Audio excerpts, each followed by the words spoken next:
Perhaps it is impossible to wear an identity without becoming what you pretend to be.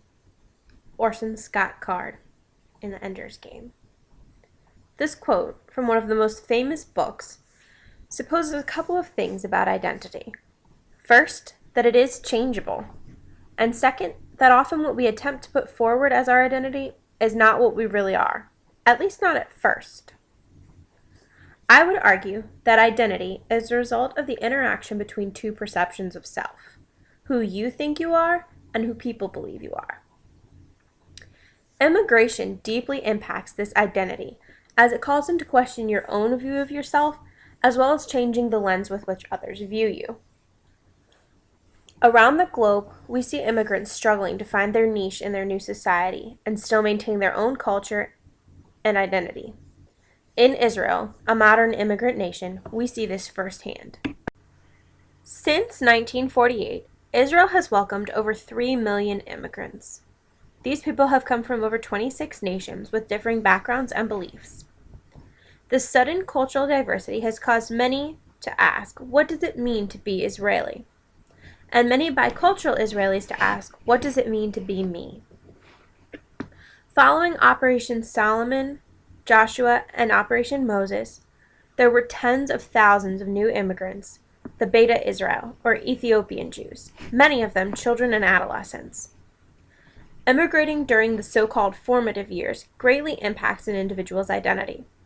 For the Ethiopian immigrants, there are the added complexities of having their religious identity questioned and looked down on, even in the so-called Promised Land for Jews. Also, race, which had never been a factor, suddenly was in play, and they found themselves for the first time thinking of themselves as black.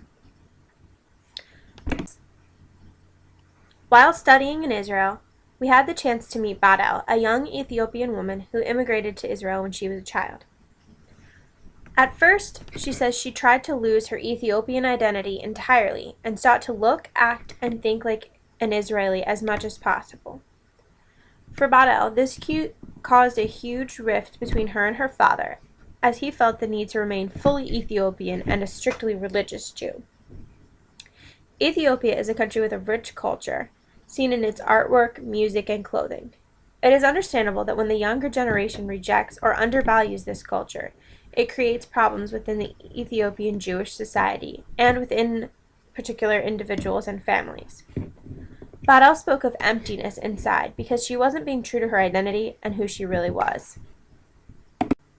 She had felt for so long that the part of her that was Ethiopian was something to suppress and to avoid. Eventually, Badel, like many in her generation, came to terms with and embraced her dual cultural identity, assuming a more traditional, conservative style of dress and even becoming religious again. She began to appreciate the complexity and beauty found in her heritage.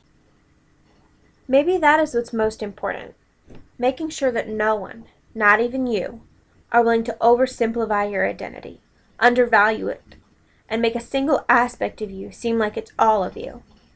Religion, gender, race, ethnicity, age, and personality all play significant roles in who we are and who we choose to become, but the essence of a person is more than the sum of these parts. It's who you are, who you were, and who you're becoming. Never be bullied into silence. Never allow yourself to be made a victim. Accept no one's definition of your life, but define yourself.